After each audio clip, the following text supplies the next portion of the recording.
siguiendo una lectura cada día y creo que ya vais por ¿qué capítulo de Génesis? Bueno, hay varias opiniones, no sé por dónde vais todavía. ¿Estáis leyendo el libro de Génesis, 4 capítulos por día, sí o no? Ok. Yo quiero llevarles otra vez al último capítulo del libro de Nehemías, concretamente al capítulo 13. Yo no tengo la meta este año de leer otra vez la Biblia entera, porque yo a veces me pego en un capítulo 3 o 4 semanas o meses. Entonces, felicito a los que estáis siguiendo la lectura, pero la lectura que yo hago de la Biblia pues es diferente, ¿no? Porque yo pues el objetivo no solamente es leer, sino que yo tengo que sacar el jugo y comida para después darles a ustedes, ¿no? Entonces yo llevo en Nehemías mucho tiempo, muchísimo tiempo, y bueno, a veces quiero cuando el profeta Ezequiel se da cuenta de que hay un valle inmenso de huesos secos. El Señor le pregunta: ¿tú crees que estos huesos volverán a vivir? ¿Tú crees que hay futuro para estos huesos que no sirven prácticamente para nada, que llevan años tirados en el campo? Y el profeta Ezequiel le abre su corazón al Señor y le dice: pues tú lo sabrás, Señor, yo no sé si esto tiene futuro o esto ya no hay nada que hacer con esto. Entonces el Señor le dice que le hable, que les predique, que les profetice a los huesos, y dice que aquel valle lleno de multitud de millones de huesos secos se comienzan a formar, se comienzan a levantar y a unir uno con otro y se convierte en un ejército tremendo. Dice, pero no había espíritu en ellos, no había espíritu en ellos. Dice, pues sígueles predicando la palabra, y dice que al final entró el Espíritu de Dios en ellos y fueron un ejército tremendamente poderoso, ¿no? Y al final del capítulo 37 del libro de Ezequiel vemos que hay como dos restauraciones que este pueblo experimentaría: una restauración nacional, una restauración como pueblo, y una restauración de tipo espiritual. A lo largo de estos últimos 2000 años, el pueblo de Israel siempre ha tenido el deseo de que viniera su Mesías, y ellos siempre han creído que cuando viniera el Mesías todo se iba a solucionar. Pero tienen una visión muy particular de ese Mesías. Ellos lo que quieren es la restauración de la monarquía. Saben que comenzó con el rey Saúl, pero realmente el más importante de todo fue David. Y ellos, incluso sus discípulos, cuando el Señor va a ascender, la pregunta que les inquieta, la pregunta que le hacen al Señor es: ¿tú vas a restaurar el reino en este tiempo o te vas a ir sin derrotar a los romanos, sin establecer la monarquía? Entonces, bueno, ellos tenían siempre esa visión, ¿no? Sin embargo, el Señor nos habla de una restauración espiritual. Fíjense hasta qué punto llegó a un momento de desesperación en el pueblo de Israel, que al ver que no venía el Mesías, perdieron la esperanza, algunos, de que viniera, y entonces crearon lo que se llama el movimiento sionista, y era crear el Estado de Israel con Dios o sin Dios, con Mesías o sin Mesías. Vamos sí o sí a levantar y a tener nuestro propio país, y si viene el Mesías bien, y si no viene pues también. Entonces el movimiento sionista fue un movimiento realmente socialista, que lo que pretendía era tener un país, un Estado donde poder vivir tranquilos, seguros, pero si Dios nos ayuda bien, y si Dios no nos ayuda pues exactamente igual, lo vamos a levantar exactamente igual. Entonces comenzaron a vivir en comunidades, los famosos kibbutz, y levantaron un país a través de un gran esfuerzo humano, lógicamente, pero sin la necesidad de depender de Dios. De ahí que haya un movimiento que cada vez está cogiendo más fuerza en Israel, que dice que este Estado no es el Estado real, sino que este Estado incluso tiene que ser destruido, arrasado, para que verdaderamente el verdadero Estado de Israel, con su Mesías a la cabeza, lo restaure, ¿no? Sí, una auténtica barbaridad. Está claro de que a veces el Señor se sirve de políticos, incluso paganos. No necesariamente los políticos que en un momento determinado pueden ayudar o financiar la obra del Señor tienen que ser buenos creyentes. Si no, miren el ejemplo, por ejemplo, del faraón. Ha habido momentos en los que el faraón fue una ayuda increíble al pueblo de Israel, aunque era muy pequeñito, pero gracias a que el faraón abrió la mano, pudieron bajar a Egipto y afincarse allí 70 personas que después se convirtieron en un pueblo enorme. Y el faraón no era un faraón creyente, adorador del Señor. Fíjense ustedes, por ejemplo, en reyes como incluso el mismo Nabucodonosor, que levantó y puso en un lugar de preponderancia y de valor al mismísimo Daniel, o incluso a José en Egipto, el faraón, ¿no? O vean, por ejemplo, como a veces hay reyes que financian la obra de Dios. Por ejemplo, los persas, que serían los iraníes hoy en día, financiaron la restauración del templo y de las murallas y de la ciudad de Jerusalén. Luego, a veces el Señor puede utilizar inconversos para abrirnos puertas y también incluso hasta para apoyar y para bendecir la obra de Dios. Claro, por el contrario, también tengo que decir que un político inconverso en las manos del diablo puede hacer un daño terrible, terrible al pueblo de Dios. Lo último terrible que hemos oído, no sé si saben, es que, por ejemplo, en Bolivia, que no es un país musulmán, ni es un país de los talibanes, ni mucho menos, está a punto de aprobarse una ley que entre 7 y 12 años le pueden caer de cárcel al que predique el Evangelio. Sí, esto está haciendo una sacudida espectacular. Bueno, pueden por ahí meterse por Facebook y por Internet y por YouTube y van a ver a centenares, a miles de creyentes de rodillas en las calles de La Paz, Santa Cruz de la Sierra y distintas ciudades, porque Evo Morales está a punto de aprobar una ley a nivel nacional que prohíbe que se predique el Evangelio y te pueden caer mínimo 7 años, de 7 a 12 años de cárcel, ¿no? Entonces, por una parte vemos que un político en las manos de Dios puede ser tremendamente utilizado, aunque no sea creyente, y también puede ser tremendamente utilizado tanto por el Señor como por parte del enemigo. Nehemías tuvo la bendición de que Dios lo puso en gracia delante del rey al cual él servía como copero. El rey no era creyente, pero, repito, Dios lo puso en gracia. Y él decide volver a Jerusalén y restaurar un país que está totalmente destruido, está arrasado. Y ya llevan así 70 años. Quiero que sepan que muchas personas habían nacido en el cautiverio, no sabían nada de Jerusalén, no tenían ni la más remota idea. Incluso vimos el domingo que muchas personas ya ni hablaban el idioma. Históricamente está demostrado que los meses del año después del cautiverio cambiaron de nombre. Incluso, por ejemplo, hay algunos meses del calendario hebreo que tienen nombre de divinidades paganas. Por ejemplo, Tamuz. Tamuz era una divinidad pagana de Babilonia, que no tiene absolutamente nada que ver con los nombres originales que recibió la Biblia. De ahí viene el idioma, el arameo, que se arraigó tanto en el pueblo de Israel que el mismo Señor Jesucristo con sus discípulos hablaba arameo, ¿vale? Entonces, en el capítulo 13 del libro de Nehemías hay muchas reformas, hay muchos cambios que se tienen que llevar a cabo para que el país comience a levantar cabeza y a ser bendecido. Pero los últimos versículos, leía en estos días algo muy interesante y quiero que meditemos en esos versículos en esta noche. Estoy en Nehemías capítulo 13, del versículo 29, por ejemplo, en adelante. Dice: acuérdate de ellos, Dios mío, contra los que contaminan el sacerdocio y el pacto del sacerdocio y de los levitas. Sí, el sacerdocio, lo que eran las personas que tenían que ministrar en el templo, en las cosas sagradas del Señor, lo habían contaminado. Sí, estaban ministrando, pero de una forma incorrecta. Entonces, ¿qué es lo que hace Nehemías en el versículo 30? Aquí esta versión dice: los limpié. Otras versiones, mejor traducidas, dicen: los purifiqué. Ahora vamos a ver cómo se purificaba un sacerdote. ¿Qué es lo que tenía que hacer para que pudiera considerarse limpio, apto para poder ministrar en el templo? Dice que los purificó de todo extranjero. Número 2, puso a los sacerdotes y levitas por sus grupos. Número 3, a cada uno en su servicio. Para mí hay 3 frases que yo tengo subrayadas en mi Biblia que son muy importantes. Primero, los tuvo que purificar o limpiar, como dice aquí. En segundo lugar, vuelve a poner en práctica aquello de los grupos. Ahora hablaremos qué son eso de los grupos. Y en tercer lugar dice que puso a cada uno en su servicio, es decir, en su lugar.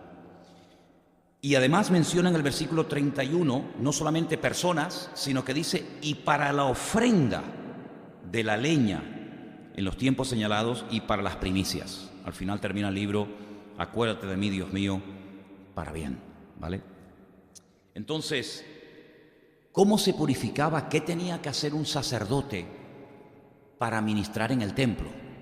Claro, algunos dicen, bueno, como nosotros hoy en día los creyentes no estamos bajo las leyes del Antiguo Testamento, podemos venir a la iglesia o a la presencia del Señor, vamos a decir que es lo mismo, de cualquier manera. Y hemos cometido una gravísima equivocación. Hay algunas personas que vienen a la iglesia y no vienen preparados. Y ustedes pueden ver, por ejemplo, en un partido de fútbol, que cuando una persona está en el banquillo y el entrenador ha decidido cambiar a un jugador que está jugando porque está cansado, porque está lesionado, por lo que sea, le pide al que está en el banquillo que se caliente, que haga estiramientos, que se prepare para entrar no en frío, porque puede recibir una lesión, sino que entre ya caliente. De hecho, los que están jugando en el terreno de juego han tenido que estar un montón de tiempo calentándose, pues van al vestuario y después vuelven otra vez a salir y empieza el partido. Entonces, aquí tenemos un ejemplo de cómo en lo físico, cuando una persona hace un gesto brusco o, en fin, un estiramiento, lo que sea, sin haberse calentado previamente, te puedes lesionar, y te puedes lesionar muy gravemente, muy gravemente. Espiritualmente hablando, yo no entiendo cómo hay personas que vienen a la iglesia y previamente a que comience un culto, vienen sin calentarse, sin prepararse. ¿Habrá algo que uno pueda hacer para no entrar a la iglesia de cualquier manera? Hombre, pues claro que lo hay, por supuesto que lo hay. Vamos a ver, por ejemplo, qué hacían los sacerdotes en aquel tiempo para decir, bueno, este hombre está apto, o perdona, tú no estás apto para subir y ministrar en el templo. ¿Dónde relata la Biblia los pasos previos que tenía que dar un sacerdote para poder subir a la casa del Señor y ministrar a otros? Lo encontré en el libro de Números, el capítulo 8. Dentro de poquito ustedes van a estar leyendo el libro de Números, porque están leyendo la Biblia así, libro tras libro. Así que vamos a ir al libro de Números, aunque repito, ustedes lo leerán dentro de poquito. En el capítulo 8, el verso 5, ese pasaje, esa porción, se titula Consagración de los levitas. Ahora, de las 12 tribus que había en Israel, había una que eran los levitas, que no se dedicaban ni a la agricultura, ni a la ganadería, ni a negocios, sino única y exclusivamente a servir a Dios. La pregunta es obvia. ¿Esta gente entonces cómo se mantenía? Si no eran ganaderos, no eran agricultores, no tenían negocios, no hacían comercio, ¿esta gente de qué vivía? Bueno, el Señor proveyó en el Antiguo Testamento, a través de la ley de Moisés, un sistema de mantenimiento del sacerdocio, de la casta sacerdotal, por decirlo de alguna manera, que eran los diezmos y ofrendas. Claro, cuando hablamos de diezmos y ofrendas parece que son dos cosas y nada más. No, el tema de los diezmos y de las ofrendas era algo tan amplio, hermanos, pero es que esto nos daría años para estudiar esto, porque había diferentes tipos de diezmos, diferentes tipos de ofrendas, ofrendas que se tenían que comer una parte, ofrendas que no se podía tocar ninguna parte. Y claro, cuando los hijos de Israel, el pueblo de Dios, estaba en orden, pues automáticamente, por sentido común, los levitas y sacerdotes estaban mantenidos, porque el pueblo diezmaba, llevaba donde vivían esta gente los diezmos y ofrendas. Unos llevarían granos, otros llevarían semillas, otros llevarían fruta, otros llevarían animales, otros llevaban el dinero por lo lejos que vivían. Por lo tanto, con los diezmos y las ofrendas, las aportaciones voluntarias o incluso impuestas que había en algunas ocasiones del Señor a las 11 tribus de Israel, esta tribu de los levitas vivían perfectamente. Claro, por otra parte tengo que decir que cuando el pueblo de Israel dejaba su comunión con el Señor, se apartaba de los caminos del Señor, dejaba de guardar los mandamientos de Dios, los que primero sufrían necesidades económicas, lógicamente, ¿quiénes eran? Pues los que vivían y dependían de las ofrendas y diezmos del pueblo, ¿vale? Entonces todo esto estaba muy bien diseñado, estaba todo muy bien preparado. Repito que el tema del diezmo no era solamente apartar el 10% y traerlo a la casa de Dios, no, eso es lo que la mayoría de los creyentes entienden, pero no lo saques de ahí porque no saben nada más. Pero bueno, y cómo se ofrendaba, cómo se diezmaba, mejor dicho, por ejemplo, cuando una persona había plantado árboles frutales. cuáles eran los frutos que tenía que dar. Por eso había costumbres muy bonitas, que era, por ejemplo, amarrar lazos, la mayoría eran de color rojo, en los primeros frutos, porque claro, el árbol cuando madura, no madura de golpe, sino que hay peras o manzanas que según la posición y según el sol y el agua que hayan recibido, pues maduran unas antes y otras después. Eso es buenísimo, porque imagínate que los árboles maduraran, ¡pum!, todas de golpe, pues tendríamos un problema, ¿no?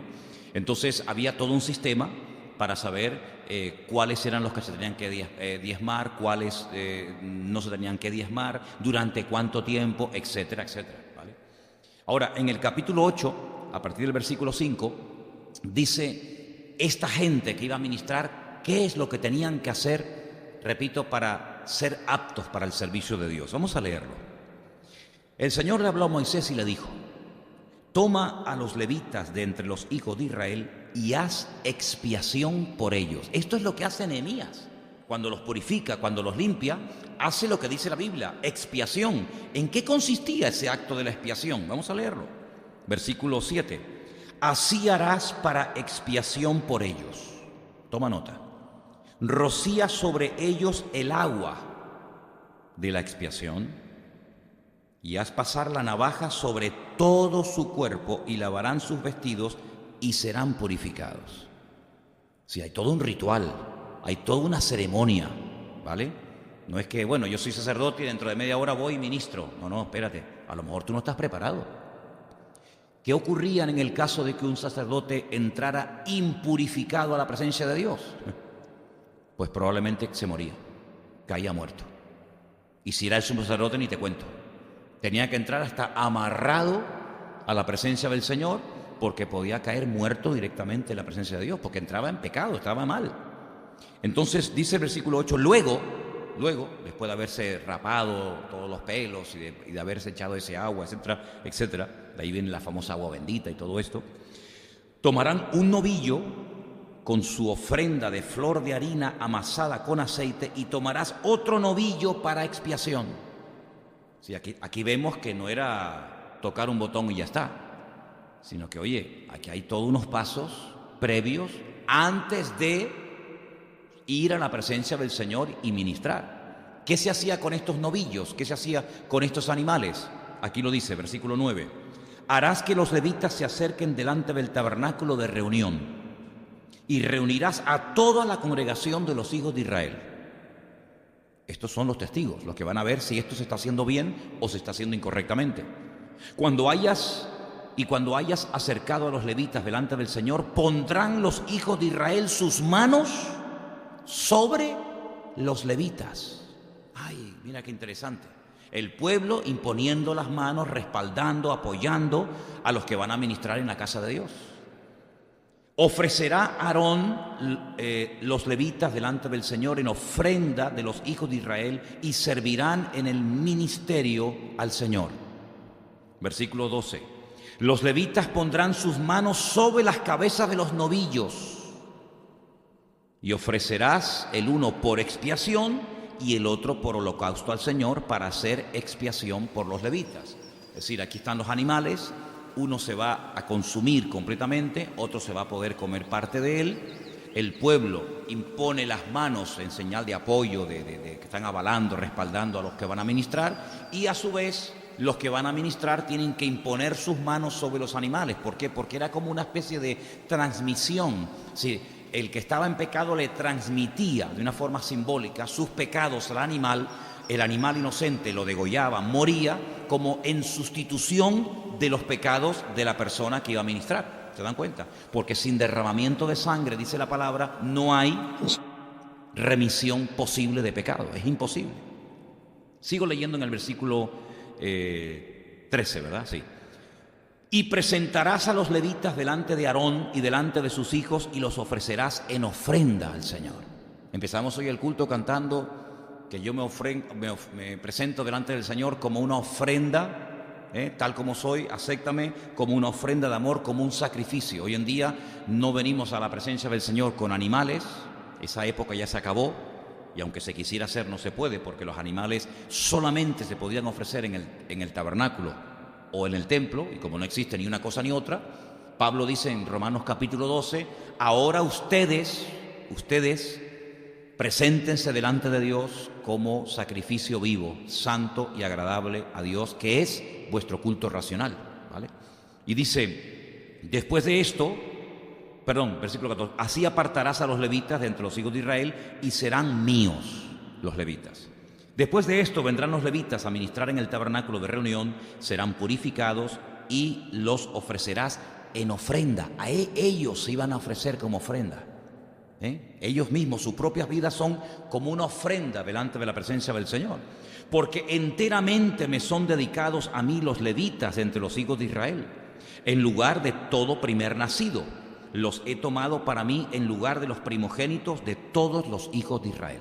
Es decir, ustedes saben que había una ley que el primero que nacía, de los hijos o de los animales, tenía que ser apartado para el servicio al Señor. Santo será todo aquel que abre matriz, dice la Biblia. Es decir, se apartaba esa persona. Si tú eras una familia, por ejemplo, de la tribu de Neftalí, o de la tribu de Manasés, o de cualquier otra tribu, tu hijo no podía servir al Señor. Pero como había nacido el primero, tenía que ser dedicado al Señor. Entonces se hacía un sacrificio y ese animal sustituía a la vida de ese muchacho, de esa persona que tenía que, en teoría, servir al Señor. Pero como no era levita, no podía hacerlo, ¿te das cuenta? Pero los levitas sí, todos los levitas, fuera primogénito o no, todos sí o sí tenían que servir única y exclusivamente al Señor. Y fíjate cómo el Señor los quería para sí, que dice la palabra que cuando entraron en la tierra prometida y Josué reparte en suertes toda la tierra prometida, a los levitas el Señor le dijo, a ellos no le des tierra. No les des tierra, porque si tienen tierra, capaz que se animan o tienen la tentación de dedicarse a la agricultura, a la ganadería o de cuidar de las flores o del campo. Por lo tanto, a ellos no le des tierra. A ellos le dieron algunos trocitos de algunas ciudades, Ellos vivían repartidos por el país en diferentes ciudades, ¿vale? Pero tierra, propietarios de tierra, no tenían, es decir, no tenían propiedad ninguna. Y dice, porque 16, porque enteramente me son dedicados a mí los levitas de entre los hijos de Israel, en lugar de todo primer nacido. Los he tomado para mí en lugar de los primogénitos de todos los hijos de Israel. Porque mío, ahí está, mío es todo primogénito de entre los hijos de Israel, así de hombres como de animales, desde el día que yo herí a todo primogénito en la tierra de Egipto, lo santifiqué para mí. Y he tomado a los levitas en lugar de todos los primogénitos de Israel. Entonces, vemos cómo el Señor de una forma especial hace que esta tribu se dedique única y exclusivamente a servir al Señor. No podían dedicarse a ninguna otra cosa. Ahora, ¿durante cuánto tiempo? ¿Desde cuándo hasta cuándo ministraba un levita? Es interesante notar cómo una de las cosas que a mí me parece tremendamente injustas es que cada vez están poniendo más alta la edad de jubilación, ¿verdad? Ahora se hablaba de 60 y... ¿cuánto es? 62, 66, 67. Bueno, hace poco oía un político, creo que era un político italiano, que decía que deberían de trabajar hasta los 70 como mínimo, para que de esa manera, digamos, el tema de las jubilaciones y tal y cual funcionara. Sí, no te dicen 80 porque yo creo que no tienen, de momento, no tienen la cara de decirlo, pero probablemente lo proponga alguno de un momento a otro. O hasta la muerte, ¿no? Casi. Sin embargo, fíjate, para que se quejen algunos de las cosas del Señor, para que se quejen algunos, ¿cuál era la edad de jubilación de un levita? Claro, yo leyendo esto dije, yo me tenía ya que haber jubilado hace años. Porque si yo estoy sirviendo al Señor, que es como una especie de levita, ¿no? Por decirlo de alguna manera, pues leyendo esto que vamos a leer ahora, yo ya me tenía que haber jubilado. No, en serio, Luis. Mira lo que dice. Capítulo 8, versículo 23. Luego habló el Señor a Moisés y le dijo, los levitas de 25 años arriba, de 25 en adelante, entrarán a ejercer su ministerio en el servicio del tabernáculo de reunión. Es decir, hasta los 25 años, prepárense, estudien, aprendan, pero a partir de los 25, amigos, ya tienes que comenzar a funcionar. Y dice, pero desde los 50 años, Elena, tú y yo ya estamos ya cao, ya nos pasamos. Pero desde los 50 años cesarán de ejercer su ministerio y nunca más lo ejercerán. Es decir, ¿trabajaban cuánto? 25 años. ¿Qué prefieres, la ley del hombre o la ley del Señor? Qué interesante, ¿eh? 25 años a pleno rendimiento, desde los 25 años hasta los 50. ¿Y después qué hacían? Lo dice el siguiente versículo. Servirán con sus hermanos en el tabernáculo de reunión para hacer la guardia. Estaban allí vigilando, no ejerciendo directamente el servicio, el ministerio, sino velando y cuidando que todo se haga decentemente y con orden, para hacer la guardia, pero no servirán en el ministerio. Así harás con los levitas en cuanto a su ministerio. Claro, todo esto estaba perfectamente estipulado y clarificado en la Escritura, pero por el tema este de los 70 años de cautiverio, todo esto se había olvidado, esto ya no se practicaba.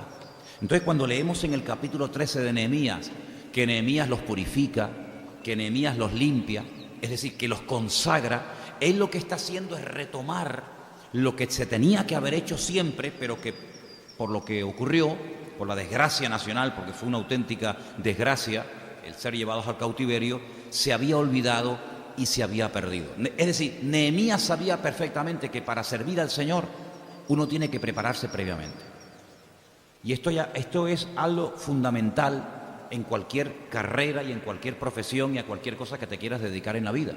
Sin embargo, hay personas que piensan que, bueno, que tú te autoproclamas pastor y mañana te nombras pastor y mañana te abres una iglesia y mañana te alquilas un local y te pones una chapa o te pones un cartel de iglesia evangélica y ya está. Sin embargo, vemos en la Biblia que primeramente nadie podía dedicarse a servir al Señor si tú no eras levita. Eso de entrada. En segundo lugar, se tenían que respetar unas edades. ¿Tú qué edad tienes? No, yo 18 años. Tú todavía no puedes. Tú tienes que prepararte. Tú tienes que aprender. Tienes que estudiar. Cuando cumplas 25 años, ¿vale? Empiezas, y cuando tengas cierta edad ya te paras, para dar lugar también a otra generación, a otra gente. Entonces vemos que en la Biblia se le daba tanta importancia al tema este de servir al Señor, de los diezmos, de las ofrendas, etcétera, que hasta hay un libro entero que en nuestra Biblia se llama libro de Levítico, que era el manual del levita para poder hacer las cosas correctamente.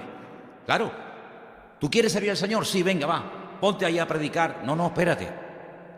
Tienes que purificarte, tienes que hacer expiación, te tiene que avalar el pueblo, porque tú fíjate que, si habéis prestado atención a la lectura, dice la Biblia que era el pueblo el que tenía que imponerle las manos, como diciendo, estamos de acuerdo con esta gente, los apoyamos, aquí está nuestra vida, nuestro tiempo, nuestras ofrendas, nuestros diezmos para apoyarlo y que ellos después hagan lo que tengan que hacer. Así que no que se autoproclamaban levitas y se levantaban de la noche a la mañana, sino que había toda una preparación.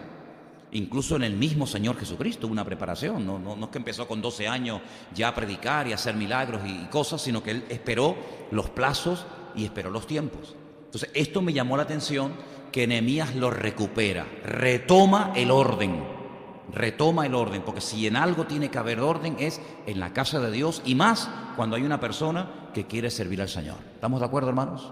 Lo segundo que hace en el capítulo 13 de Nehemías, recuerden que estamos, dice, puse a los sacerdotes y levitas por grupos. Yo no voy a leer ese capítulo porque es muy largo y a lo mejor a algunos les puede resultar un poco pesado, porque ahí aparecen muchos nombres y todo esto, y hay gente que todavía no tiene claro por qué la Biblia menciona tantos nombres. Hay gente que se aburre con las genealogías, con los nombres, pero cuando tú estudias estos temas te das cuenta de que son fundamentales. Y de hecho es tan fundamental el tema de las genealogías y de los nombres, que en la Biblia, al principio del Nuevo Testamento, aparece el árbol genealógico de Cristo, para reconocer si es o no es el verdadero Mesías. ¿Tu padre cómo se llama? ¿Y tu madre? ¿Y tu abuelo? ¿Y tu bisabuelo? ¿Y tú de qué familia vienes? ¿Tú dónde naciste? Entonces, ahí hay una línea genealógica espectacular, Mateo capítulo 1, que dice que es por parte paterna.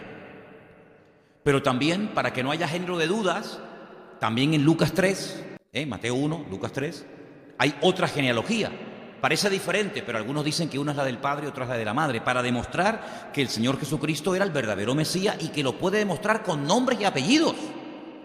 No es que, bueno, yo soy el Mesías, sí, pero ¿cómo puedes tú demostrar que eres el Mesías? Pues si tú no eres ni de la tribu de Judá. Ahora, dice que los puso por turno. Bueno, en Primera de Crónicas capítulo 24, si ustedes se lo quieren leer, repito, es un capítulo un poquito pesadito, porque aparecen muchos nombres. Ustedes van a encontrar algo que dice que había 24 grupos. 24 grupos. Y cada grupo servía durante 2 semanas al año en el templo. Entonces subía un grupo, ministraba su tiempo, se marchaba, subía otro grupo, y tú tenías que respetar el turno. Es interesante notar, porque nosotros, por ejemplo, cuando vamos a una gasolinera y vemos que hay un coche delante de nosotros que va a repostar gasolina o gasoil o lo que sea, hombre, creo yo que todos esperamos el turno, ¿sí o no? Cuando vas al médico, dices, ¿quién es el último? ¿No te pasa eso? ¿Quién es el último? O cuando vas a un supermercado, cuando estás en una cola, siempre hay un turno, ¿no? Siempre hay un orden que tienes que respetar, quién llegó el último. Y cuando alguien se cuela, ¿cómo se pone la gente, ¿Cómo se pone la gente? Oiga, oiga. Y por eso han puesto algunas maquinitas con el numerito para que la gente no se cuele. Bueno, en la Biblia el orden, el turno, es muy importante. Por ejemplo, antiguamente, yo eso lamentablemente se ha ido perdiendo, pero eso viene de la Biblia, que cuando hablaban los mayores, los pequeños se callaban. Hoy es al revés. Cuando habla el niño, la madre se tiene que callar porque está hablando el niño. No le puedes llamar la atención porque el niño puede coger un trauma y después hay que llevarlo al psicólogo. Pero en otra época, cuando hablaban los adultos, los niños se callaban. Por ejemplo, en la Biblia, cuando hablaba el mayor, el menor se callaba. Y el menor aprendía del mayor, no al revés, ¿verdad? Y dice que ante las canas te levantarás. Cuando una persona tiene canas, lo cual quiere decir que es mayor que tú, te pones de pie y lo saludas. Yo espero que esa costumbre la tengamos en la iglesia, sobre todo en los jóvenes. Yo ya tengo canas, así que a mí me saludan de pie. No, eso es lo que dice la Biblia, porque yo lo hago. Cuando una persona es mayor que yo siempre me pongo de pie y lo saludo. Es que es así. Eso, vamos, en el colegio se aprendía, en el ejército, etcétera, etcétera. Entonces en la Biblia vemos que había turnos, había un orden. Y no se saltaban los órdenes. Pablo, que conoce perfectamente todo esto, porque era un rabino extraordinario, él dice, cuando en la iglesia esté hablando uno y el otro crea que ha recibido algo, cállese y espera que termine el primero. Y cuando termine el primero, ¿tú tienes algo que decir? Sí, bueno, ahora te toca a ti, pero no estén hablando los dos al mismo tiempo. Incluso pone orden y dice, bueno, hay alguna hermana que tenga alguna pregunta, pero ahora no es el momento de preguntar. Cuando vaya a casa, pregunte a su marido. Y vemos que en la Biblia hay un orden, ¿verdad? Hay un orden y vemos que eso se respetaba tremendamente. Eso también se había perdido. Entonces, si os dais cuenta, en el cautiverio, en Babilonia, se perdió el tema del apoyo a los sacerdotes y levitas, se perdió el tema de la purificación, el ritual de la limpieza de los sacerdotes, se perdió el tema de los turnos. Entonces, ¿qué es lo que está haciendo Nehemías? Nehemías es un restaurador, un restaurador. Y antes de seguir con el tercer punto del libro de Nehemías, quiero llevarles a un versículo extraordinario. Yo se lo compartía hoy a Adolfo, nos hablábamos y le decía, Adolfo, hay un versículo extraordinario que a veces los cristianos se olvidan y está en el libro de los Hechos. Quiero que vengan conmigo al capítulo 3 del libro de los Hechos, a partir del versículo del 19 al 21, porque allá hay una predicación extraordinaria de Pedro y él dice unas palabras muy buenas. Hechos 3:19 dice literalmente, así que arrepentíos y convertíos. Pero es que no es lo mismo. ¿No es lo mismo arrepentirse que convertirse? No. Hay gente que se arrepiente de algo que ha hecho, pero no se convierte. Se arrepintió, como Saúl a veces se arrepentía de haber perseguido a David, de haberlo tratado mal, pero Saúl no se convertía. Entonces hay gente que se arrepiente de haber engañado a la mujer, de haberle pegado a no sé quién, de haber robado no sé cuánto, de haber tal, pero no hay una conversión. Entonces, asegúrate bien de que esta persona que está arrepentida y está convertida. Porque si está arrepentido solamente y no está convertido, va a volver otra vez a las andadas. Pero cuando uno es convertido, tiene un temor de Dios, y llega a aborrecer el pecado que antes le atrapaba y le dominaba. El que solamente está arrepentido y que ha sufrido las consecuencias de su pecado, de su desorden, hombre, pues lo ha dejado, pero no en el fondo porque esté convertido, sino porque sabe que como siga por esa línea va a terminar muy mal físicamente y va a perder su vida, su familia o lo que sea. Entonces Pedro apela, llama al pueblo a que se arrepientan. Están arrepentidos, reconocen lo que han hecho, que han matado al Mesías, que han obrado injustamente, sí. Ok, ¿seguro? Sí. Ahora conviértanse. ¿Cómo se demostraba que una persona se convertía? Bueno, la Biblia dice, por sus frutos los conoceréis, está más claro que el agua. Pero había un acto público que era el bautismo, ¿vale? El judío que se bautizaba públicamente es que se estaba convirtiendo. De hecho, cuando se hace en el judaísmo el ritual de conversión, porque hay gente que no son judíos, pero son prosélitos, es lo que llama la Biblia prosélitos, son gente que se convierten al judaísmo, se tienen que bautizar. No se llama bautismo, se llama mikveh, ¿vale? Hacen un acto en el que se bautizan, se cambian el nombre,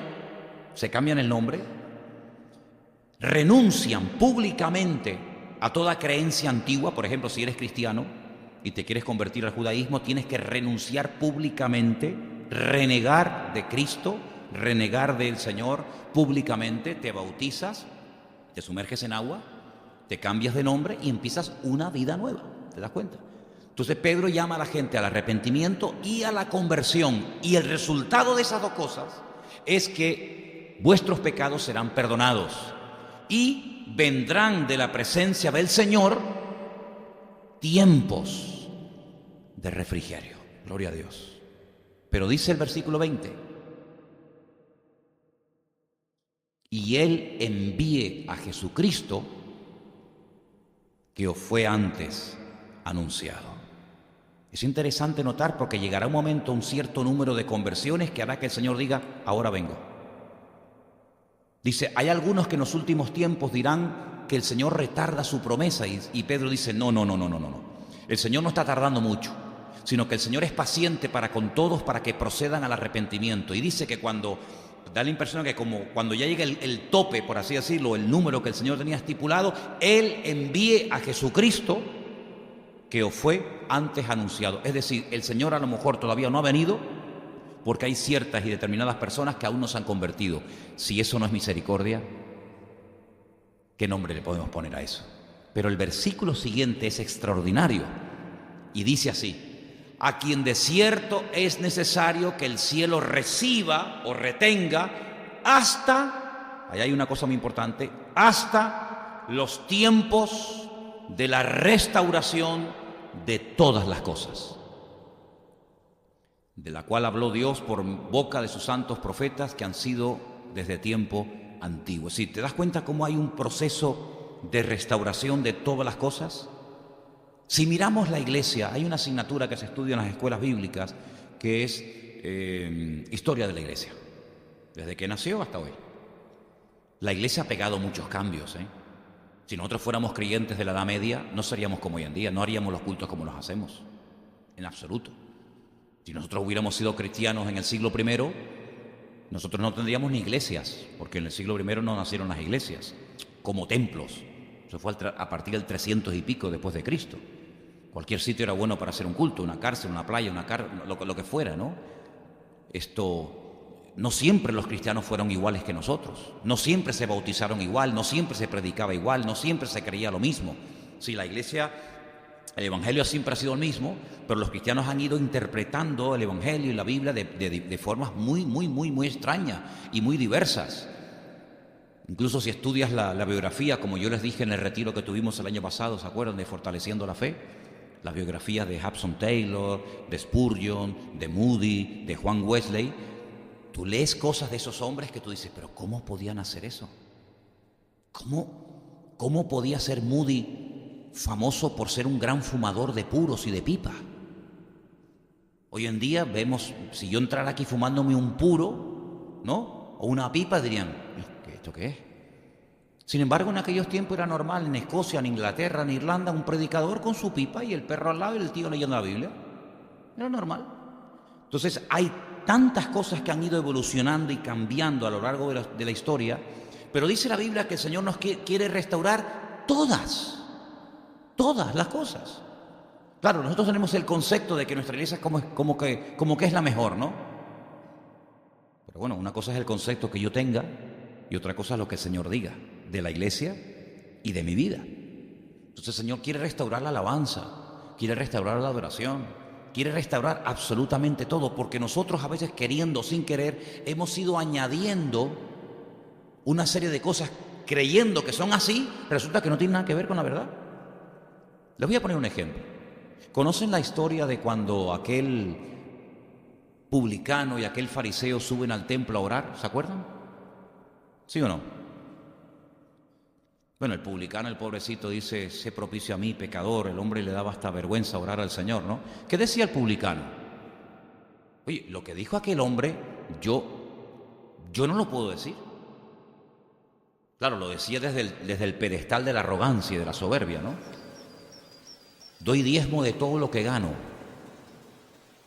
Claro, los fariseos eran tan escrupulosos en esto que dice que hasta cuando iban a sembrar contaban las semillas, el eneldo, el comino, o sea, las horas que te tienes que pegar para hacer un recuento de las semillas y dar ofrendas de semillas. Sí. Dice: yo doy diezmo de todo lo que gano. Dice: ayuno 2 veces a la semana. Claro, yo estuve pensando ayer en esto, digo, si este hombre ayunaba 2 veces a la semana y el año tiene ¿cuánto? 54 semanas, 52, este tipo ayunaba 100 y pico veces. 104, ¿no? 104 veces ayunaba al año. Si el año tiene 365 días, más de 100 días estaba ayunando. Sin embargo, la Biblia obligaba, o decía, mandaba un ayuno al año, el día del Yom Kippur, el día en el que el sumo sacerdote, entraba a la presencia del Señor. Ese día todo el pueblo tenía que ayunar, un ayuno al año, uno al año. Este ayunaba 104 veces al año. ¿Quién puede decir eso? ¿Verdad? Entonces, él había añadido a su estilo de vida religioso una serie de cosas que ni la Biblia decía. Ni la Biblia decía que había que hacerlo, pero él lo hacía. Es como, por ejemplo, los judíos religiosos o practicantes en Israel dice que se tienen que poner su gorrito, ¿no? El kipá, porque es como una señal de respeto de que están bajo la cobertura de Dios. Pero ¿saben lo que hacen los religiosos? Se ponen 2, el kipá y el sombrero. El kipá más el sombrero. Y si me quito el sombrero, siempre me quedo con uno. Y yo creo que hasta duermen y se duchan con el kipá. Hasta cuando se lo quitas, de tantos años que lleva eso metido en la cabeza, hasta se duchan con eso. Entonces se han ido añadiendo una serie de cosas, pero lo que hace Nehemías es restaurar lo bíblico, restaurar lo correcto, restaurar el orden, los turnos, los 24 turnos, hay que restaurarlos. Los purifica. No es de cualquier manera. ¿Sabe lo que hacían algunos reyes de la época, tanto creyentes como paganos? Pagaban a profetas y a sacerdotes para que les ministraran a ellos, pero claro, tenían que decir lo que yo quiero que digan, no me vayas a venir aquí con cosas extrañas, ¿no? Sin embargo, Nehemías pone el orden de moda. Hoy en día el orden no está de moda. Hoy en día lo que está de moda es el desorden, la anarquía. Sin embargo, Nehemías pone de moda la limpieza, el orden, los turnos, la organización, pero luego hace una cosa muy interesante y lo dice en el versículo 30 al final: y puso a cada uno en su servicio, puso a cada uno en su sitio. Esto es muy bueno, y nadie protestó, nadie dijo no, es que yo quiero aquello, yo no quiero la guitarra, yo quiero la trompeta, no, yo no quiero ser el portero, yo quiero ser el predicador, no, yo no quiero ser el predicador, yo quiero ser sino que se dejaron poner cada uno en su sitio. Y yo pregunto hoy en día, ¿y quién nos pone en la iglesia a cada uno en su sitio? ¿No? ¿Cuál es mi sitio en la iglesia? Porque hay algunos que todavía, después de años conmigo, todavía no están en ningún sitio. Todavía yo no sé ni para lo que vienen. Les digo la verdad, no se puede contar con él ni con ella para nada, ¿eh? Porque cuando no hace una cosa, hace otra. Cuando no está ocupado, está enfermo. Cuando no está enfermo, está... Sin embargo, Nehemías dijo, no, tú te vas a poner aquí. No, y tú te vas a poner allá. Incluso, fíjate, para lo material, porque no es que le daban a uno un cargo para animarlo, como hacen algunos. Bueno, vamos a darle un cargo para que se anime. No, sino que le decía, tú, tu familia y tus hijos con tus criados van a construir la muralla desde aquí hasta allí. Y nadie decía, ¿y yo? ¿Y yo por qué tengo que ponerme ahora a construir? Si yo soy un príncipe de Israel, yo soy un fulano, yo soy mengano, ¿no? Porque todos dependían unos de otros. Sin embargo, hay iglesias hoy en día donde hay gente que viene, come, son ministrados, oyen la palabra, vienen al culto, pero no se puede contar con ellos para nada, ni chico ni grande, para nada. Incluso algunos dicen, no, pero yo eso no, yo para eso no, y yo para aquello tampoco. Dios, pues te llevarías muy mal con Nehemías, ¿eh? Con Nehemías nos llevaríamos algunos muy mal, porque tú imagínate que Nehemías te dijera, tú vas a coger estos escombros y los vas a coger de aquí y los vas a tirar allá, y le vas a traer los sacos de cemento para que construya tu padre o tu tío o tu sobrino. Yo creo que con Nehemías, claro, por eso Nehemías tenía tantos enemigos. Por eso Nehemías tenía tantos enemigos, porque a nadie le gusta que le digan nada. Yo ya soy muy mayor, yo ya soy muy grande, a mí nadie me tiene que decir nada. Sin embargo, Nehemías puso a cada uno en su sitio, porque todos tenían un sitio que ocupar. ¿Cuántos dicen amén? Como tú tienes un sitio que ocupar aquí, pero si no lo ocupas, pues alguien tendrá que hacer lo suyo más lo tuyo. ¿Y cuántas veces ocurre eso, hermanos? Sinceramente, ¿podemos hablar con transparencia y sinceridad hoy, sí o no? ¿Cuántos en una iglesia verdaderamente están para todo? Muy pocos, en comparación con la inmensa masa, con la inmensa mayoría. Cuando se hace cualquier actividad, cualquier obra, cualquier cosa, siempre son los mismos. Fulano, mengano, sutano, tal. Yo sé que este y el otro y la otra, no van a venir ni a traerte un vaso de agua. Esa es la cruda realidad, pero no solamente en esta iglesia, sino en todas las iglesias. Son más los que miran que los que verdaderamente se remangan las mangas a trabajar. Gracias a Dios que nosotros no tenemos este problema que les voy a comentar ahora. En algún momento puede ser que sí, pero en algunas ocasiones incluso hasta los que no colaboraron y los que no hicieron nada vienen y cuestionan a los que colaboraron y hicieron algo. ¿Qué te parece? Ay, pues yo no sé cómo pintaron esa pared ese color, ese es horrible. ¿Y por qué no viniste tú y la pintaste? Porque ni vienes y encima cuestionas al que la pintó. Yo no sé quién escogió este color de moqueta que parece diarrea de niño pequeño. Perdón, es que yo cuando fui a comprarla, nadie vino conmigo y la tuve que elegir yo. Y si no te gusta, pues mira, hubieras venido conmigo. Yo no sé cómo se...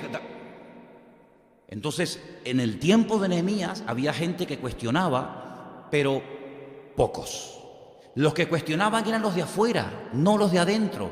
Mira, que nos cuestiona el mundo por lo que hacemos, lo entiendo. Pero que los cristianos cuestionen lo que hacen otros hermanos en Cristo, no lo entenderé nunca. Pero aquí dice que los limpió o los purificó, restableció el orden, los turnos, y puso a cada uno en su sitio, es decir, cada uno en su servicio. Ahora, yo hago una pregunta. Ya tenemos a los sacerdotes y a los levitas purificados, ya están limpios, aptos, ya no están inmundos, impuros, perfecto. Ya sabes que tú tienes que ministrar lunes, miércoles y viernes, y tú martes, jueves y domingo, vale, ya cada uno sabe su sitio, ya estás limpio, bien. El día, ya ahora sabes que tienes que estar aquí, no allí, tú no te muevas de aquí, y usted que se quieta allí, ok, ya todo lo que es personas, está en su sitio, sí, pero vamos a ver, pero es que aparte de personas, aparte de que cada uno tiene que ocupar su sitio y su día y su turno y estar purificado, para ministrar hace falta cosas, y aquí lo dice, también tuvo que restaurar eso, versículo 31, lo vuelvo a leer. Y para la ofrenda de la leña en los tiempos señalados y para las primicias. Es decir, no solamente había gente, obreros, sino que había obra. Y aquí es donde muchas veces se produce un divorcio. O hay mucha obra y pocos obreros, o hay obreros y no hay obra. Pero sin embargo el Señor nos da una clave en su ministerio. El Señor dijo, orad para que el Señor mande obreros, porque la mies es mucha y los obreros pocos. Bueno, pues si Él lo dijo, Él tenía razón. ¿Cómo sabe el Señor que hay mucho que hacer? Y muchas veces se tarda en hacer lo mucho que hay que hacer porque hay pocos obreros. Y si el Señor ya hace 2000 años dijo, la mies es mucha, es enorme, pero los obreros son pocos, si el Señor estuviera esta noche aquí en este púlpito predicando, Él diría exactamente lo mismo o más. La mies sigue siendo mucha. ¿Por qué? Porque la población que había en la época de Jesús no tiene nada que ver con la población que hay en la actualidad. Si en su época había 100 millones de habitantes en el mundo, hoy en día hay 7.000 millones. Si en la época del Señor Jesucristo había pocos idiomas y había mucho trabajo para traducir la Escritura a esos pocos idiomas, imagínate hoy en día que hay más de 3.500 idiomas en el mundo. Por lo tanto, la obra se ha cuadruplicado, pero la proporción de los obreros sigue siendo poca. No podemos decir hay abundancia de obreros. No. Hay abundancia de obra, pero escasez de obreros. Entonces, claro, Nehemías se dio cuenta de que la restauración espiritual del país no se iba a producir hasta que lo natural fuera solucionado, restaurado y fuera puesto en su sitio. Ahora, nosotros, cuando yo estaba pensando y en esto decía, ¿nosotros creemos que tenemos que ser restaurados? ¿Sí o no? Ok. Restaurado no es ser reparado. Una cosa es reparar una cosa y otra cosa es restaurar. Parece lo mismo, pero no tiene nada que ver. Si no, métete en el diccionario para que veas que hay una diferencia entre reparar algo y restaurar algo. Los restauradores son personas que han estudiado y se han preparado, porque restaurar una obra de arte lleva años. De hecho, cuando estuve el año pasado en Bruselas, todo el Palacio de Justicia de Bruselas tiene unos andamios gigantescos porque llevan años, es un edificio espectacular, llevan años tratando no de repararlo, sino de restaurarlo. Y restaurar consiste en volver a su posición original. ¿Saben? No es que, bueno, está la pared un poco mal y bueno, échale un poco de cemento, un poquito de pintura, ya lo reparamos, ya está. No, pues esto es una chapuza. Si cuando tú restauras una obra de arte, tú no puedes hacer una chapuza. Si cuando tú ves esa obra de arte después de un largo y arduo proceso de restauración, la obra, el cuadro, la figura, está exactamente igual que cuando la hizo fulanito de tal. Y eso no es fácil. Ahora, si el Señor nos quiere restaurar a nosotros, pregunto y quiero que piensen en esto, si el Señor nos quiere restaurar, yo antes de conocer al Señor no estaba mejor que ahora. Pero si el Señor dice que va a entrar en un periodo, en un tiempo, en los últimos tiempos de restauración de todas las cosas, si el Señor nos quiere restaurar a nosotros, ¿a qué nivel nos quiere llevar? ¿Al de antes de conocerle? No, me quedo como estoy. Entonces yo pensaba en esto. ¿Qué es lo que Dios quiere restaurar y a qué nivel nos quiere llevar el Señor? Y entonces, dando la vuelta en el tiempo, yendo hacia atrás, yo encuentro que en el libro de Génesis, libro que ustedes están leyendo ahora, yo ahí me encuentro al hombre perfecto, y a la mujer perfecta, y al matrimonio perfecto. Ahí me encuentro una armonía impresionante, de tal manera que Adán y Eva hablaban con Dios, Dios hablaba con ellos, había una comunión, una familiaridad impresionante. Es decir, no es que Dios te quiere llevar a los años de tu juventud, cuando tú tenías una facultad mental y física alucinante. No. Primeramente, nuestro botón de muestra y punto de referencia es nuestro Señor Jesucristo. Ahora, Adán, que fue perfecto durante un periodo de tiempo, no sabemos exactamente cuánto, si estuvo allí 1 año, 2 años, 100 años, no sé cuánto, llegó un momento en el que perdió esa santidad, esa comunión. ¿Por qué? Porque pecó. Pero no te olvides que en el libro de Romanos, o en la carta que Pablo le escribe a los romanos, él dice que Cristo es nuestro segundo Adán. Es decir, cuando yo veo a Adán, hermanos, yo veo lo hermoso y lo maravilloso que Dios hizo en él, pero me entristezco al ver cómo lo perdió todo. Porque Adán tuvo un periodo de su vida que fue una maravilla. Sin embargo, llegó un momento en el que lo perdió todo. la comunión con Dios, fue expulsado del jardín del Edén, comenzó a sudar. Si eso fue la consecuencia del pecado, luego antes no sudaba. Veo que su régimen alimenticio era algo totalmente diferente, veo que el clima era extraordinario, la gente vivía centenares de años, pero todo eso se perdió. Y uno dice, qué lástima, ¿no?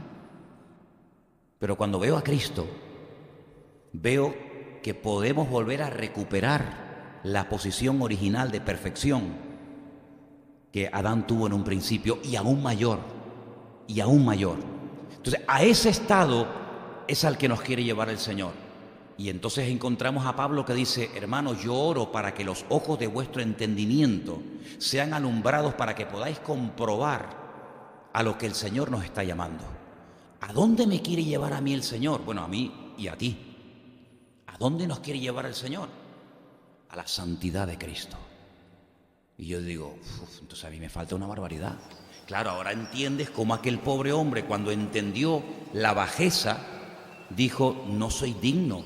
No levantaba ni la mirada. El otro, que si soy un hombre generoso, que si doy diezmo de no sé qué, que si doy ayuno, sí, claro, pero es porque tú tienes el concepto humano de tu perfección. Pero aquel, cuando miraba al Señor, decía, yo no soy digno. Es como el hijo pródigo, ¿verdad? El hijo pródigo, cuando vuelve en sí, no dice, yo voy a la casa de mi padre y me meto por ahí para adentro y como lo que me da la gana, porque para eso es mi padre y para eso soy el hijo. No, un momento. Cuando él volvió en sí, él hablaba y pensaba diferente a antes. Es decir, el hijo pródigo, cuando vuelve en sí, cuando empieza el proceso de restauración, no vuelve a como estaba antes de irse de la casa, porque, hermanos, por sentido común, si hubiera vuelto al momento antes de irse de la casa, volvería otra vez al punto de partida, a la rebelión, a la desobediencia, a la soberbia. Dame la parte de los bienes que me corresponde, tengo prisa, date prisa que me tengo que marchar, quiero hacer lo que me da la gana. Entonces, volver a eso, mejor te quedas como estás, porque otra vez se va a volver a repetir la historia. Pero él dice algo muy interesante: ya no soy digno. Amigo, ya no soy digno. ¿Y desde cuándo te has dado cuenta? Porque antes te creías que eras tan digno que le exigías a tu padre, dame, dame, dame. Y ahora dice, no soy digno. Oye, qué cambio, ¿eh? Qué cambio de ir por la vida diciendo a decir, yo no soy digno, yo no merezco nada. Hay un cambio sustancial, hay un cambio significativo. Luego añade algo muy interesante. Ya no soy digno de ser llamado tu hijo, así, ya ni hijo, sino que hazme como a uno de tus jornaleros. Es decir, ya no voy a hacer lo que a mí me da la gana, sino ahora estoy dispuesto a aceptar órdenes, estoy dispuesto a humillarme. Hazme como a uno de tus jornaleros. Un jornalero que era un esclavo. Tú ven para acá, tú vete para allá, coge estos sacos de papas y llévalos para allá, tú vete al campo, tú vete a ordeñar las ovejas, tú sácame las cabras, tú vete a cortar la leña. Sí, el jornalero es el que recibe órdenes, y así él quiere ser. Yo quiero ser ahora el que recibe órdenes, no el que las da, dame, venga, date prisa, sino como a uno de tus jornaleros. Oye, es un cambio alucinante este muchacho, es un cambio tremendo cuando volvió en sí. Pero ¿cuándo volvió en sí? ¿Cuándo volvió en sí? Cuando se fue con las alforjas llenas y en su egoísmo y en su soberbia, no, sino tuvo que llegar, fíjate lo que te digo, tuvo que llegar a pisar fondo, a tocar fondo, se dice, ¿no? Sí, a tocar fondo. Él miraba a los cerdos, fíjate tú lo que es para un judío un cerdo, animal inmundo, y dijo, ¿cómo me echaría yo a la boca las algarrobas, que por cierto son muy ricas? No sé si alguna vez habéis comido algarrobas, son riquísimas, ¿eh? Pero bueno, un día está bien, pero comer algarrobas todos los días. ¿Cómo ansío yo el comer las algarrobas que comen los cerdos? Sí, tocó fondo, hermano, ya no podía llegar más bajo. Llegó a cuidar animales inmundos. Lo peor que podía hacer en la vida, hasta ahí llegó. Y ahí fue cuando él comenzó a darse cuenta de lo que había perdido. Bueno, de ahí el refrán, ¿no? Nadie sabe lo que vale algo hasta que lo pierdes o algo así, ¿no? Entonces él vuelve en sí y quiere ser restaurado. Pero cuando él regresa a la casa y él confiesa, porque dice la Biblia que con el corazón tú puedes creer muchas cosas. No, pero dilas, confiésalas. Con la boca se confiesa para salvación, dice la Biblia. Cuando él comenzó a decir todo aquello de no soy digno, hazme como a uno de tus jornaleros, etcétera, etcétera, es cuando el padre comienza a tomar medidas y dice, no, ahora vamos a hacer esto y vamos a hacer aquello. Y ahora es el padre el que dice lo que hay que hacer, no tú al padre, sino el padre al hijo, porque eso es lo que dice la Biblia, que los hijos tienen que obedecer a los padres y no los padres obedecer a los hijos, como pasa hoy en día en la psicología moderna, ¿no? Para que el niño no se traumatice. Entonces vemos que en el libro de Nehemías esta restauración de puertas, de murallas, de la vida sacerdotal, es exactamente lo mismo que el Señor quiere hacer en la vida de todos y cada uno de nosotros. Claro, hay personas que han venido con su parte económica, por decirlo de alguna manera, totalmente destrozadas, son un desastre. Un desastre. Lo mismo da que gane 500 euros, que 1000, que 20.000, que 1.000.000. Nunca, nunca, jamás será un buen administrador porque tiene ese área como una brecha que por ahí se le va toda la bendición. Hay otra gente que no, que el tema económico lo tienen controladito, son organizados, saben sus gastos, sus entradas, debe, el haber, todo ese rollo, pero luego para la familia son un desastre. Nunca tiene tiempo para la mujer o para el marido, nunca tiene tiempo para los hijos, siempre está liado y venga a trabajar y venga no sé qué y venga no sé qué. Entonces tiene que ser restaurado en el área familiar. Hay otra gente que tiene un problema alucinante con el área sexual. Es una persona que es un desequilibrado, no sabe, no tiene un control, no sabe si no, hasta dónde llego, hasta dónde no llego, si puedo, si no puedo. Es un desequilibrio total y absoluto. Hay personas que tienen un desequilibrio con sus emociones, personas muy emocionales que tan pronto se animan como tan pronto se vienen abajo. Entonces una persona inestable emocionalmente, hoy si te quiero, mañana te odio, ahora creo, mañana no creo, ahora sí, ahora no. Hay un desequilibrio tremendo. Entonces cuando vamos a la Biblia encontramos que el apóstol Pablo en sus cartas es como un Nehemías. Escuchen, es como un Nehemías. Nehemías que restauraba una ciudad, un país, unas murallas. ¿Qué hace Pablo? Es un restaurador de vidas. Te habla de la mente, ¿sí o no? Te habla del corazón, te habla de las emociones, te dice todo vuestro ser, espíritu, alma, cuerpo, que esté tratado por el Señor. Entonces, ¿qué es la vida cristiana? Es entrar en un proceso arduo y largo de restauración. Pero así como las murallas no se restauraron solas, ni Jerusalén se restauró sola, tu vida y la mía tampoco se va a restaurar sola, sino que necesitamos a alguien que sepa restaurar. ¿Y sabes quién es ese alguien?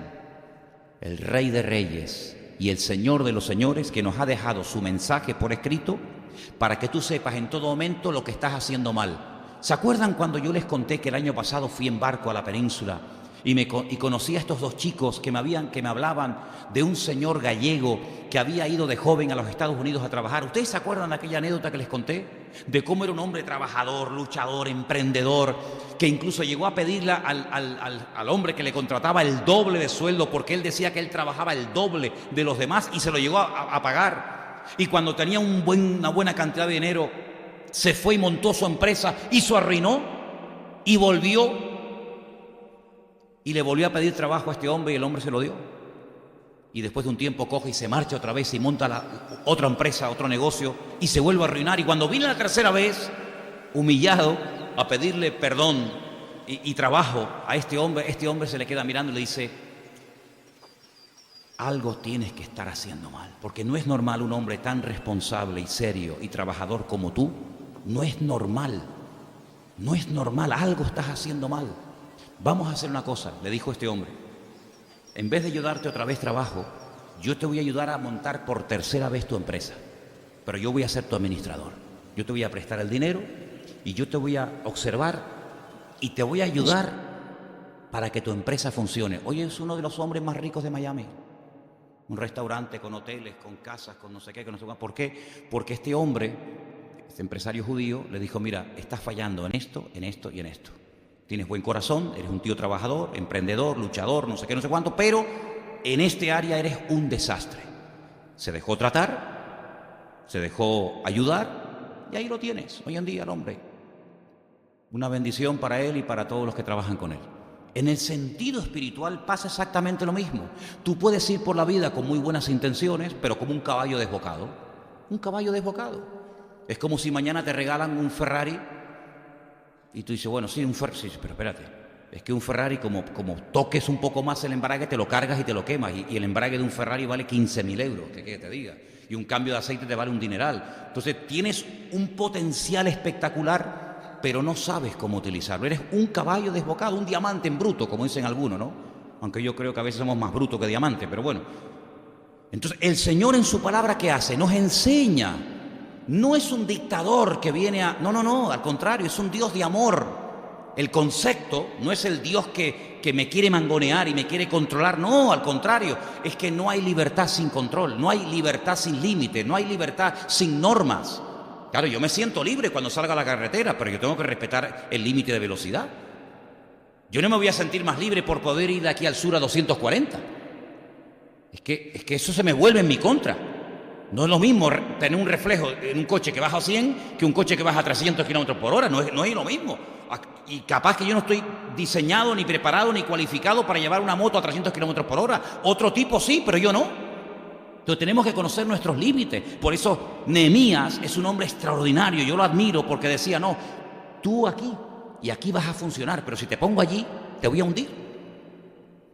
Entonces yo quiero terminar diciendo algo. Mira, hermano, tenemos que pedirle en este año 2018 que recién ha comenzado, Señor, hazme ver en qué área de mi vida yo tengo que ser restaurado. Porque el gran problema es que muchas veces no vemos la necesidad de ser restaurado, sino que somos sabios en nuestra propia opinión. Y dice la Biblia, no se alabe el rico en su riqueza, ni el fuerte en su fuerza, sino que si en algo te debes de alabar es en conocerme y en entenderme. Entonces no es que yo soy sabio en mi propia opinión, alábete la lengua ajena y no tu propia lengua, dice el libro de Proverbios. Por lo tanto, si alguien me conoce mejor que mi madre, mejor que nadie, es mi creador. Se cuenta la anécdota de que Henry Ford, el creador de los Ford, yo no soy mucho de Ford, porque fue un hombre que ayudó mucho a Hitler en la Segunda Guerra Mundial, pero bueno, aparte de ese tema, se encontró una vez a un hombre tirado en la carretera y estaba desesperado porque no sabía qué le pasaba al coche. Y este hombre llegó y levantó el capó y le dijo, arranque el coche. Y arrancó el momento. Y le dijo, oiga, yo llevo una hora tratando de arreglar el coche. ¿Qué le hizo? ¿Cómo fue usted capaz de arreglarlo en 2 patadas? Dice, porque yo soy el creador. Yo diseñé cada pieza de ese coche. Lo conozco perfectamente, soy Henry Ford. Ay, amigo. Tenemos a un diseñador, tenemos un creador que te ha dado tu personalidad, que te ha dado el carácter que tienes, melancólico, flemático, colérico, sanguíneo, lo que seas. Dios nos ha dado unas capacidades humanas, intelectuales, espirituales, físicas, ¿verdad? Hay gente que tiene unas capacidades físicas que otros no tienen. Pero hay otros que tienen unas capacidades mentales que a lo mejor no corre 100 metros en 10 segundos, pero es un genio, como matemático, como físico, lo que sea, ¿no? Entonces el Señor conoce cuáles son nuestras limitaciones y con su ayuda vamos a poder, esa fase que no me gusta nada, conócete a ti mismo. Yo el día que comencé a conocerme a mí mismo me asusté, pero bueno, vamos a utilizarla para salir del paso, ¿no? El Señor es el que te va a decir, mira, hijo, yo te diseñé y tú naciste y tu papá y tu mamá se conocieron y el resultado de ese amor y de ese encuentro eres tú, pero yo te diseñé y te permití que nacieras para que llegaras en la vida a hacer esto, no esto. Estás empeñado en hacer esto y tú no vales para eso, pero tú vales para esto. Y si dejamos que el Señor nos pastoree en un acto de humildad, el que va a salir ganando eres tú. Porque Dios sin ti y sin mí puede vivir perfectamente.